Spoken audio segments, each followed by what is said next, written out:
So. Yeah, so what I will talk about today is the organization Landsorten, which is a new organization we founded in Denmark. And Landsorten is then also part of a bigger project called Boost with other partners as well. But I will start to introduce the organization that is also managing this project. It's a membership organization.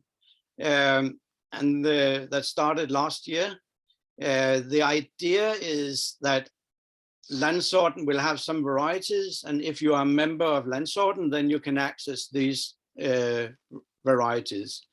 Most of the varieties are from my own breeding program at the moment. That means organic bred varieties. But we also have some heritage varieties and also organic bred varieties from other organic plant breeders. At the moment, we are about 70 or 80 farmers and millers as members, and also some supporting members.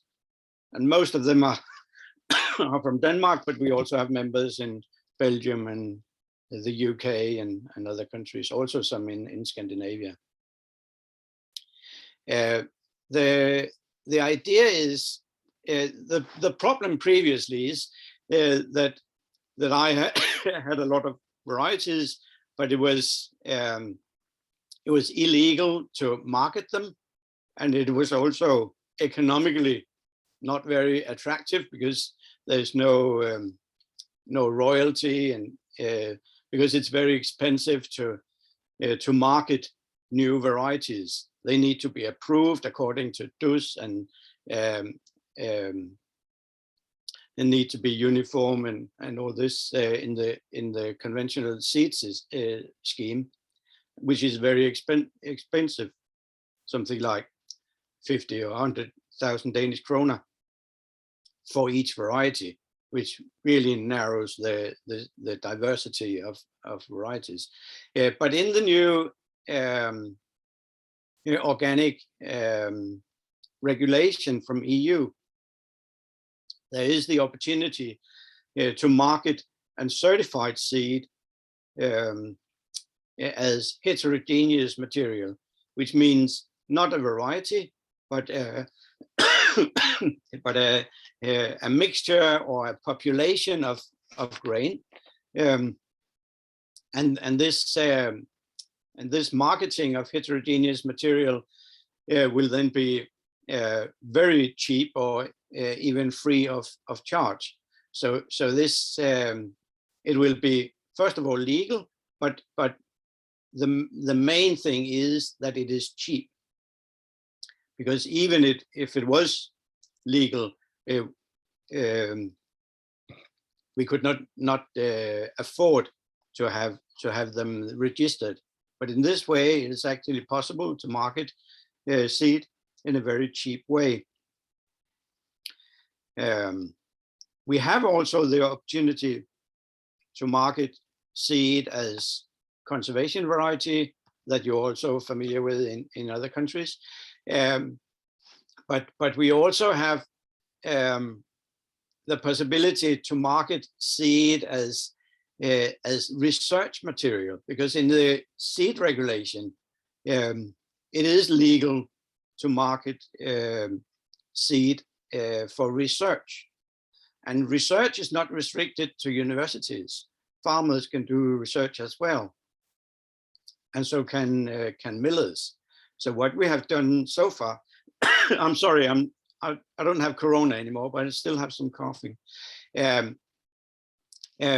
So what we have done so far is that we can actually market seed for trial purpose. So that means we can actually market quite big amounts of these varieties, even though they are not registered, because we can say that the purpose is to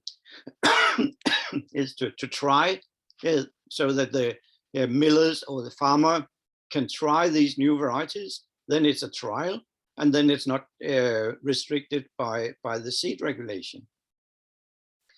But with this new regulation, the organic regulation, that means we can also certify seed and sell the seed legally to anyone. So this is the basic setup of this organization, is to find ways to distribute varieties. You're very fine with the shifting, Annika. Thank you. Works quite well. And the next slide is that we give priority to breadwheat. We also have seed for malting and for feed, but so far the main interest has been in breadwheat. So the bigger amounts of breadwheat will be certified as organic heterogeneous material, but then we also have this package of niche varieties, which can be exotic species, or it can be heritage varieties, or varieties with special traits. And they can be marketed for experimental purpose. But then if we do this with the experimental purpose, then of course we cannot sell the same seed to a farmer every year, because then it's not a trial anymore. So the basic system is that we deliver seed to a farmer or to a mill for trial, and if the trial is successful, then they can use their home-saved seed for seed production. And if you use home-saved seed, then we are not restricted by the seed marketing regulation. So in that way, we've found a way to increase diversity in seed, and there's, as far as I can see, hardly any limits. About these priority traits, so we give high priority to protein content, because most of our members are organic farmers, and protein content in organic wheat is a limiting factor for bread quality, baking quality. So it has a very high priority for farmers and millers. Also, wheat competition is quite different for organic varieties compared to conventional variety. So wheat competition has a high priority in the breeding process. And of course, any kind of diseases. Some of them are the same diseases as in conventional farming, such as mildew and rust. But for example, seed-borne diseases are often more significant in organic farming. And then we have, at least I have, a very high focus on the special traits. That means colored seed, yellow seed, and purple wheat, and blue wheat, and also on wheat allergy, gluten intolerance, things like that.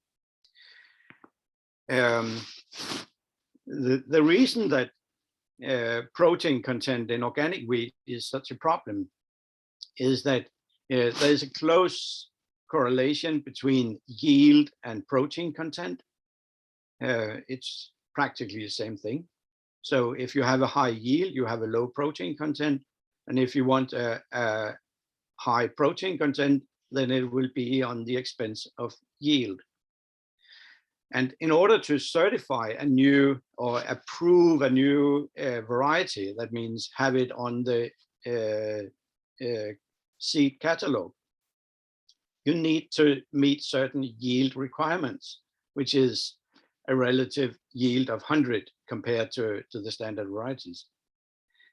So that means that since there is a requirement for a high yield, there is also a secondary requirement for low protein content. If you take the next one, Annika, yeah, this also shows the same in winter wheat, and then the next one, yes, this one, thank you. Then you can actually see that that if you have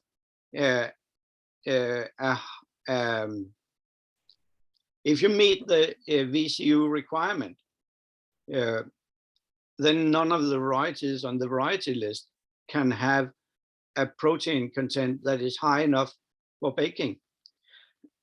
If we say that we need at least 10, and the better is 11% protein to have a decent protein content for baking, then none of the varieties on the variety list can meet that requirement under organic conditions. Anders, So please observe your time. Okay. Yes. So you mean I'm back on time? No, you're talking already 12 minutes instead of 10. We will not have time for questions. Okay. Then I think I will skip the next. Okay. Then just wheat competition, of course, is important. Please go down, Annika.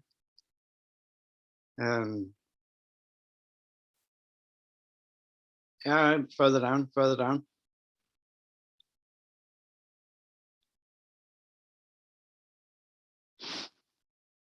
I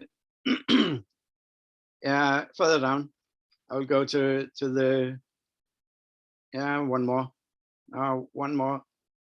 Here. This is the Boost project. So Landsorten is now having a project in cooperation with other organization, that is Agrologica, that's basically me, and Gammel Burhold, which is a seed sorting company, and Copenhagen University is doing seed analysis, and Cost is a company that will help for marketing development.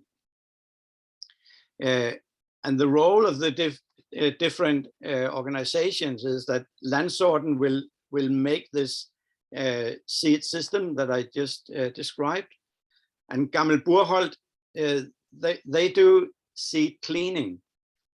So they have made seed cleaning facilities on trucks. So they drive from farm to farm to clean seed for farmers, for malting, or from seed for home saved seed. And they have also invested in a stone mill with cleaning facility, so they can de-stoning and milling for farmers. Instead of each mill having their own stone mill, then they can come do the milling and the packaging and go on to the next farm. And they are now also investing in this near seed sorting equipment that is available from Bomil company in Sweden. So they will have a mobile 3-coup sorter, so they can go from mill to mill or from farm to farm. Yeah, you need to wind up, really. Yes. Okay. Okay. I'll stop here then. Okay. Sorry, but everybody has 10 minutes, and now there is maybe just time for one. I'm sorry. I'm sorry. I thought I had an hour. That's what you said in the program. No, 10 minutes.